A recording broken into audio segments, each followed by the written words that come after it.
The following program is an original production of WICC PBS Chicago. Race to the finish. Just 5 days left, and the candidates show no signs of slowing down. We will make America strong again. We will make America safe again. Let's go out and build the kind of future we want for ourselves, for our kids, and let's prove once and for all that love trumps hate. Beyond the top of the ticket, the big races in Chicago and across the state. Hillary Clinton is dying to get the Senate back in the Democratic column. She needs Tammy Duckworth's win, along with 4 or 5 other seats, to do that. There are going to be some major legislators who will be defeated. Both sides are claiming they're going to win. Election headaches. Has this election been stressful for you? If it has, you're not alone. Some voters say they can't wait until it's over. It's very stressful, I think, and I think everybody is tired of it. Stay with us for these stories and much more tonight on In the Loop.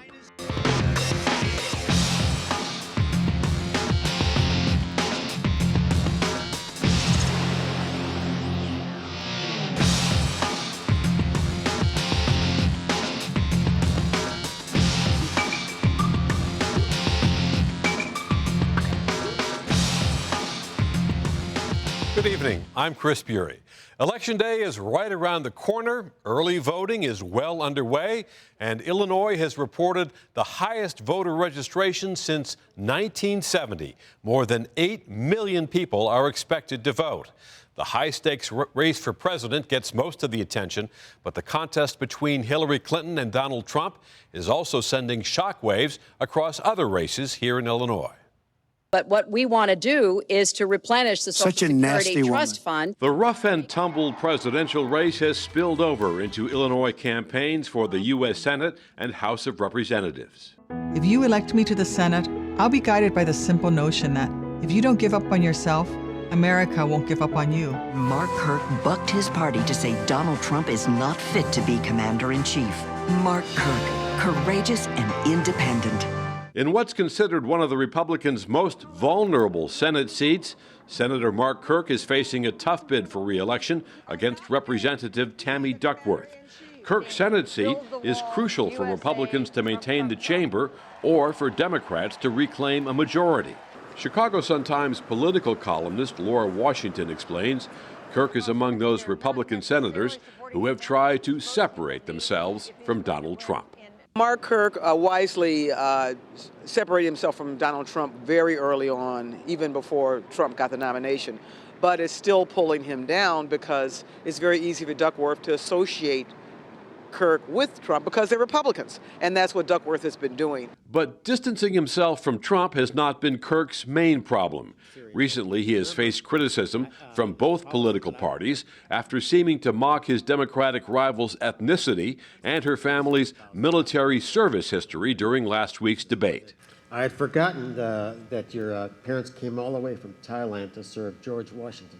And you're welcome to take some time if you want to respond to that. Both my father's side and my mother, who's an immigrant. She became an American citizen in her 50s, and I'm just as proud of that. Kirk later apologized, but it may have been too late. He recently lost endorsements from a leading national gay rights organization and a gun violence prevention group. I think he's been his own worst enemy, and I think Republicans in general, the major Republican Party, the federal Republican Party, is not giving him a lot of support and love right now. I think in many ways, national Republicans have given up on Mark Kirk. Meanwhile, his opponent has received strong support from Democratic leaders. Hillary Clinton is dying to get the Senate back in the Democratic column. She needs Tammy Duckworth's win, along with 4 or 5 other seats, to do that. So there's a lot of money and a lot of energy being poured into that Senate race for that reason. Hi, Brad Snyder. Nice to see you. Have you voted yet? Brad Snyder's running for Congress. In the North Shore, 10th Congressional District, another highly contested race has drawn the attention of the national parties and big donors. Congressman Bob Dole represents the swing district, and for the third time, he is being challenged by the former Congressman Brad Snyder, who has also held the seat. This is the third time around that these candidates have been in a race together. One won one time, another one won the other time, so now this is the big rematch. I think Dole has problems, again, because of Donald Trump. Dole was one of the first Republicans in Congress to renounce Donald Trump, but political experts say that may not be enough to attract independent voters.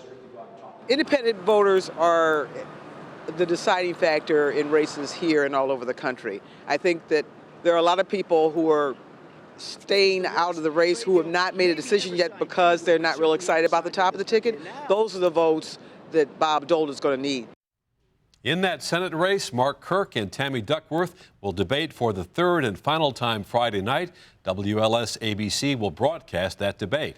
Now joining us are Mays Jackson, political analyst with the Intelligence Group and WVON Radio; Ray Long, investigative reporter for the Chicago Tribune; and Charles Thomas, political reporter for ABC 7 Chicago. And gentlemen, welcome. Well, let's start right at the top of the ticket. The Real Clear Politics average, the national race, has Clinton up 47 to 45 over Trump. And Mays, do you see any evidence of that tightening here in Illinois? No, I don't see very much evidence of that tightening in Illinois. You know, I think Illinois is a solidly blue state. While if you go south of I-80, you'd probably find it to be pretty red. But the population up north in Cook County pretty much carries the weight, and so I think we'll stay a blue state. Well, Ray, as May said, this is a solid blue state. So why is Donald Trump putting commercials on the air in the Chicago market? Well, I think he's going to try to help the ticket any way he can. So he's trying to push out votes if he can. You know, if he can put some pressure in here and there and he can help his ticket or help the Republicans. He also has to get Mark Kirk into the Senate if he wants to hold on to that Senate if he becomes the guy in the White House. And I think, too, that keep in mind that southern Wisconsin and Indiana also are areas, in Wisconsin in particular, a state that Donald Trump would love to win. A lot of the Chicago market extends into the southern Wisconsin. That's a good point. And Charles, here in Illinois, do you get any sense that Republicans have a get-out-the-vote effort for Trump? No, I don't. They have a very solid television effort to get out candidates for legislative races, which we'll probably talk about a bit later. And I think that will help get some people to the polls who ultimately might vote for Donald Trump. But again, I agree with Mays. I don't think Donald Trump has any chance of winning Illinois. I think we should also point out about those numbers, that's popular vote. This is going to be won in the Electoral College by one candidate or the other, whoever can get 270 Electoral College votes. This popular vote really is irrelevant. And Chris, just to point out, in Illinois, the Republican Party, until Bruce Rauner got involved, has been pretty much innocuous, and they've been decimated. So when you talk about a get out the vote effort, they don't even, I don't even know if they've got the apparatus still in place to be able to put a get out the vote effort. I think what you're seeing right now is the governor trying to reconstruct that, but I don't think that there's the opportunity to put that together for a presidential election in such short amount of time. We do have a very critical Senate race here. Kirk and Duckworth, as Republicans try to hang on to the majority, and the Democrat, Clinton, hopes to get a majority herself.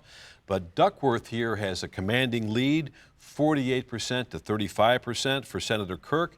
And Ray, is it clear that Trump at the top of the ticket has really damaged Kirk here in Illinois? Well, they don't get along, and Kirk tries to separate himself, but he also needs some of the Trump voters, too. So he has not been able to rise above really the whole fray, and he has hurt himself with self-inflicted comments, self-inflicted wounds, and it is just really hurting him all over, and it's not going to help Republicans who are hoping to have a good Kirk turnout. At the same time, Kirk was the very first U.S. senator to separate himself from Donald Trump, famously. Charles, why didn't that help him more? Because I think Mark Kirk has repeatedly shot himself in the foot with some of the comments that he's made over the past several years. And then there's this question that the Chicago Tribune raised in its editorial. Is he healthy enough to be the United States Senator representing Illinois and Washington? I think that's a baseline question. I know I raised it 3 years ago, right after the stroke. Because he suffered a stroke. Because he suffered a stroke, and is he able to do this job? And I think even compared to Tammy Duckworth, who has her physical challenges, Mark Kirk has not come up well on that. Ironically, I think that it is in our super politically correct world that we are attacking Mark Kirk because he recovered from a stroke, right? And so, you know, I do think that there is a challenge when you talk about this situation. You ask, is he healthy enough? I think that it's pretty ironic that both of the candidates are disabled, and we're talking, and their disabilities are now becoming issues as it relates to this election. I think there are questions about Mark Kirk's cognitive abilities and the fact that he has made these statements that he's later apologized for. Well, one of these statements blurted these things we saw in the last debate, Ray, and that's where Senator Kirk seemed to insult Duckworth's heritage.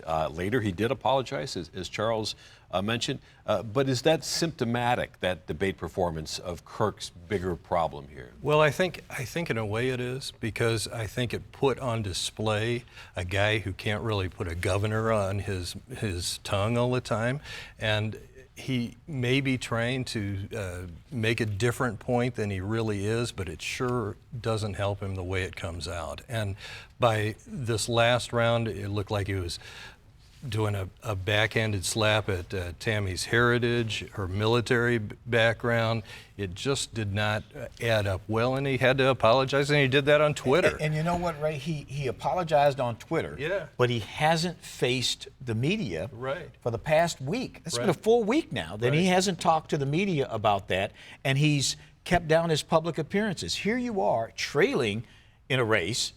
You need to be out there every day talking to us, talking about everything, and you can't be because you made this statement and you don't want to worsen it. So I think they seems kind of Trumpy to me. Yeah. It just seems like it was Trumpy, but the fact of the matter is he can't campaign the way he needs to be campaigning right now. I think he saw that Trump thing, and it's kind of overpowered him. I think it's taken over the country. We have another very interesting race up on the North Shore, the 10th Congressional District, between Dold and Schneider. And Charles, why does this district keep flipping back and forth? They both held the seat. They should be quite proud of themselves up there, you know, because they are a district where people, the voters, actually think about the candidates. And so it's close because they actually are somewhere in the middle on the political spectrum. But quite frankly, this time around, I think that Democrat Schneider is really hoping for a Democratic wave for the Democrats to come out again to vote for the presidential candidate and click that D on the 10th. That might not happen, though, this time. Remember, the last time he won, 2012, he rode Obama's coattails into office because that office had been held by a Republican for a long time. And we should point out this race is just about virtually tied. Latest polls have Schneider up by just a fraction. Ray, is the Trump effect playing out in this race as well? Well, I think that's part of it here, and I think that's one reason you'll see this Trump effort that you referred to earlier, too, because he needs to have Republicans around him, too, if he expects to do anything, if he wins at Trump. And so this is interesting because of what Charles was talking about here. This flips with the Democratic wins in the White House, but it's going to take a real good, strong showing by Hillary Clinton, who is tangentially from that area anyway. Park Ridge. Yes, Park Ridge area. So that could help. Schneider get some extra mojo on this. Well, here in Illinois, politicians and their allies are opening their checkbooks for this election like never before. Governor Rauner has spent nearly $50 million to help fellow Republicans, an unprecedented amount by any office holder in Illinois.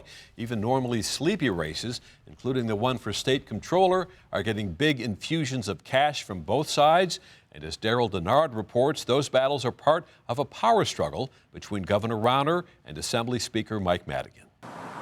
In Illinois, with all 118 assembly seats and 40 of the 59 state Senate seats up for election this year, Republican and Democratic parties, along with political action committees, have poured millions into only about a dozen competitive races across the state.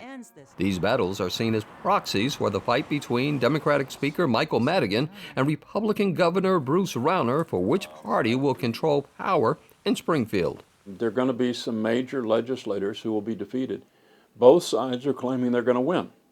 Usually the Republicans claim they're going to win 3 seats, so Madigan will no longer have a supermajority. The Democrats claim that they're going to gain an extra 2 seats, so they will really have a supermajority for the first time in practical terms. And then the state is going to run wonderfully ever after. It's not clear any of that's going to happen.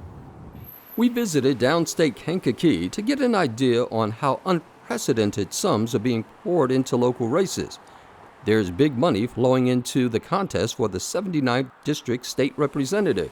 Incumbent Democrat Kate Clunan, who became infamous for playing a Candy Crush video game during a state budget address and later apologized, is up against the first-time Republican candidate, Kankakee attorney Lindsay Parkhurst. I went into public service because we face the same struggles as other families. I believe home is worth fighting for. I'm feeling I'm going to go with Parkhurst. I vote for Clooney. Why not? There's roughly $2 million for each side, mostly negative attack ads, not really making very clear platform. Both live in the same rough area of Kankakee. I doubt the voters know the difference much, other than one's Democrat and one's Republican.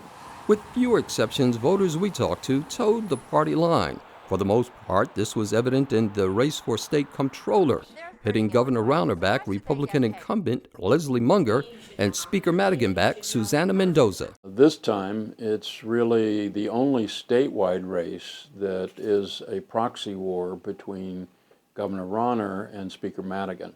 Even though they're 2 candidates and they both have some fairly good qualifications in terms of people who often run for office, in this case, the voter hardly knows, other than which is which side, anything about them.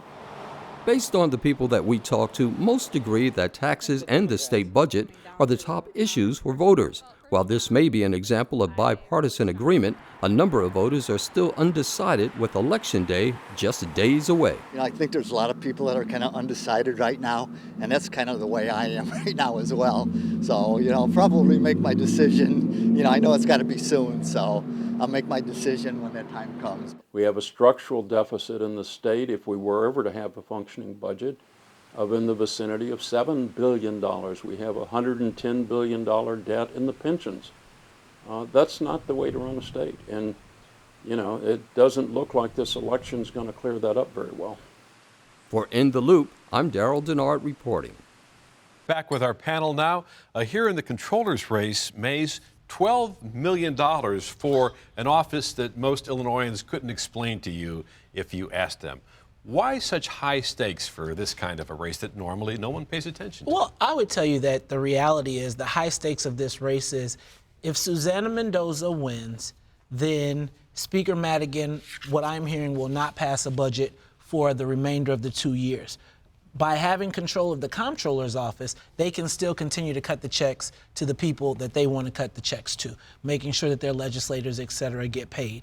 Conversely, as it relates to Leslie Munger was the governor's first appointment in the death of Judy Bar-Topinka, and so he has an obligation to support her. And so it's been pigeonholed as a proxy war, but I think that particularly if you look at Mendoza, she has a record of service that stands alone, and I think that you can probably say the same about Leslie Munger. So I don't like to look at it as a proxy war, even though the money is there. But it's a big money race, and just this week, Governor Rauner put another $1 million for Munger. This is a prelude, scrimmage for the 2018 governor's race in the state of Illinois.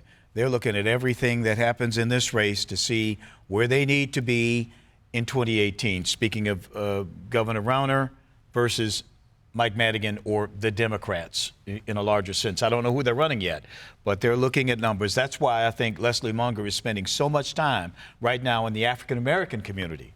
Unprecedented for a Republican. She's spending money there. She's everywhere, all over the place, because they know, the Republicans know, they have to make an inroad there in order to win in 2018. And I think this is, again, a scrimmage. Ray, Munger has promised to hold the paychecks of legislators until other creditors are paid in Illinois. Is that a winning issue for her? Well, I think anytime you attack the legislature, especially over pay, it's a winning issue. And so she's done that. She's stopped that. Mendoza has done her own, doubled down on that type of issue too. And I think also this is not only what Mays and Charles have said here, but I think also this is an opportunity for a Latina to get a real strong foothold on the state landscape. And this will also play out in really interesting ways that these two guys were talking about. But I'll just underscore, too, that Bruce Rauner made some inroads in the African American community last time around. If he can build on that by using Munger, that will help him in the next round. And I just want to touch on the African American component of it. I really believe that what we have to look at in this scenario is the fact that there's being a shift. So right now, Jesse White is the elder statesman, and he is carried the party ticket with the African American community. As they promote Susanna Mendoza, how will that play out with African Americans who are going to be looking for their share of the pie? And if, again, a Susanna Mendoza takes that, and is the Democratic Party shifting their focus away from blacks to the Latinos? And how will that play out?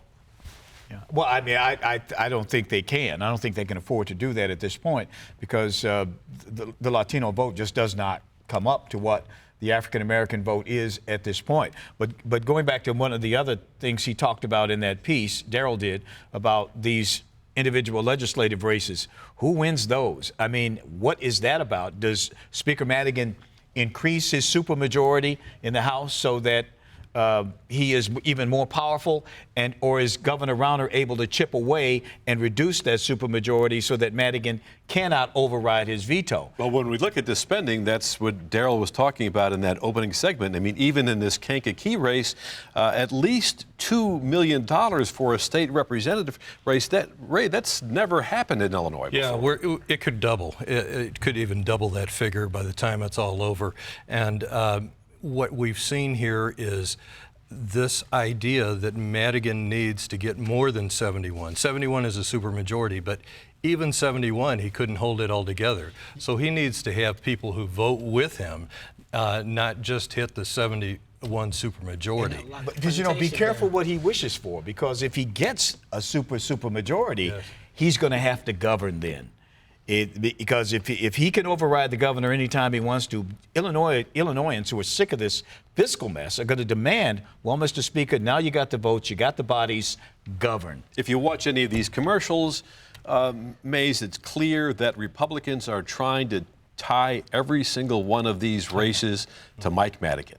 Mike Madigan is the shadow figure in all of these races. Is that a successful approach? I think we're going to have to wait and see. I think that for us insiders, Madigan is a boogeyman. Now, I will say they spent millions of dollars raising his profile. So I think this is one of those watch and sees. Now, if we see that the Republicans have been able to vilify him and make him a villain, and it has helped them, then I think we'll see that much, much more. But, I just watched the speaker for a long time, and this guy is really crafty, he's really smart, and he knows his business. So it'll be interesting to see. I wouldn't make a prediction just yet. We'll see the effect of this in 2018. Yes. With these races, only a few of them are actually competitive. So the spending in some sense is magnified. If Rauner's putting in almost $50 million for just a very few races. So is incumbency really the issue here when we're talking about the dynamic, not so much money? Oh, that's a good question. I do believe that the real issue here is, can the money beat the maps? And what we have here are districts that are drawn by Democrats, and can Rauner put enough money in to drive up a Republican vote to knock out some of these Democrat incumbents? And I think that is a real test of the maps.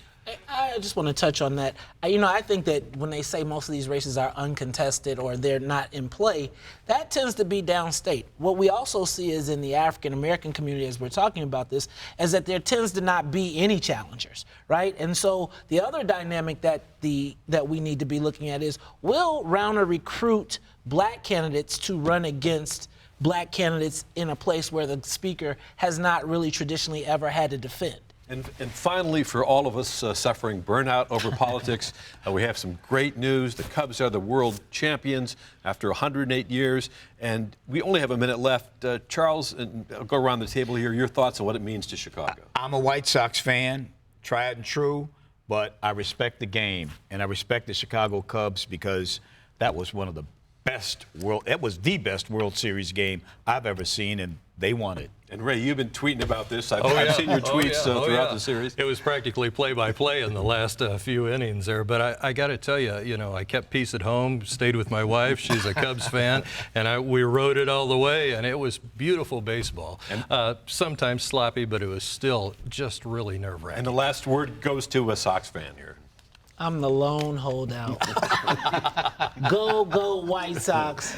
Even though I lost the bet and I have to wear a Cubs shirt on Sunday so everyone can blast me on Facebook, go White Sox. Wait till next year. All right, on that note, thanks to our guests, Mays Jackson, Ray Long, and Charles Thomas. If this election season is stressing you out, you have plenty of company. Indeed, stress has become a toxic byproduct of this year's presidential campaign. The tone of the 2016 presidential election has been so nasty, some people can no longer bear to watch. Others cannot get enough. But election anxiety is real. According to the American Psychological Association, 52% of American adults are coping with high levels of stress brought on by the election. Psychologists are urging those stressed out to take a timeout from cable news, social media, and pointless conversations about the election. We asked some Chicagoans about election stress and how they might escape it if only money were no object. It's very stressful. Yes, I'm stressed out. I'm tired of it. I'm tired of hearing about it. I'm tired of seeing anything about it on the television. I would take a trip to Hawaii. Yes, maybe a cruise, Hawaiian cruise. That will relieve my stress. It's been stressful for everyone. I think that's like a uniform answer for that. I would leave the country. I'd probably go to Europe at this point. Probably go to like Sweden or something. I get 10 of my closest friends. We'll go to Vegas and we'll find our way to relieve stress that way. It's very stressful, I think, and I think everybody is tired of it. I think the only way maybe is to totally unplug, which is hard to do today, but totally unplug. My family is completely divided, and so they're at each other's throats right now. I'm going to the liquor store. That's about it. One joyful cure for all that stress, the world champion Chicago Cubs. They beat the Cleveland Indians in a heart-stopping Game 7, and Chicago's still rocking from that victory now that the 108-year wait is over. We want to leave you with some images of celebrating our Chicago Cubs. Until next week, I'm Chris Bury. Good night.